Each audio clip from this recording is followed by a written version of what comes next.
Guys, ayan na nga, explain lang natin yung yung mga materials na ginamit natin sa DIY portable emergency light, Ayan yung diagram, nilagyan ko na siya ng 1, 2, tsaka 3. So,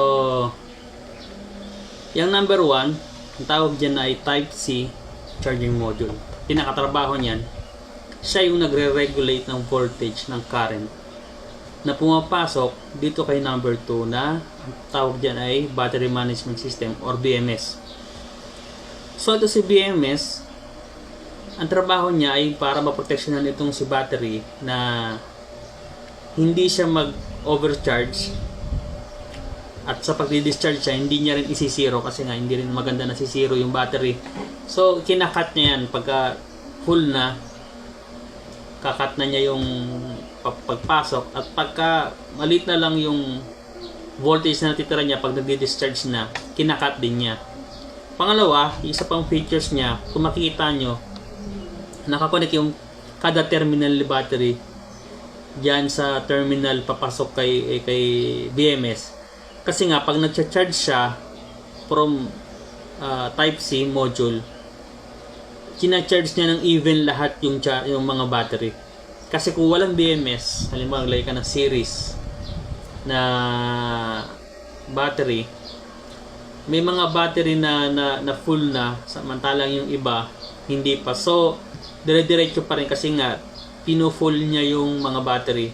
Doon yung dahilan kung bakit may mga battery na lumulobo, nasisira kasi nga hindi even yung yung pumapasok sa kanila, charge pa rin yung charge. Kaya meron tayong battery management system. Siya yung ma-manage ng pumapasok ng mga input mula sa 1. Ngayon, itong si number 3, meron ako dito example, yan. Si PWM DC motor speed controller. Buksan natin, Ito siya. Okay. Meron siyang potentiometer, tapos may capacitor.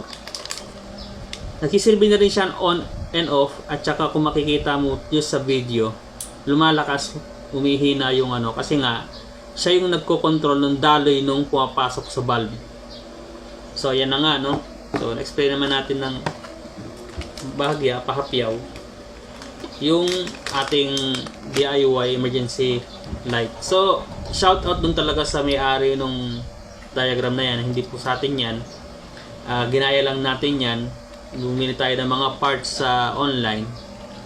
So gusto lang natin ma-share uli. So marami na rin nag-share, gusto lang natin makapag-share uli kung paano ito gawin. So andyan yung video, yung pag-assemble nung ating portable emergency light. Thank you.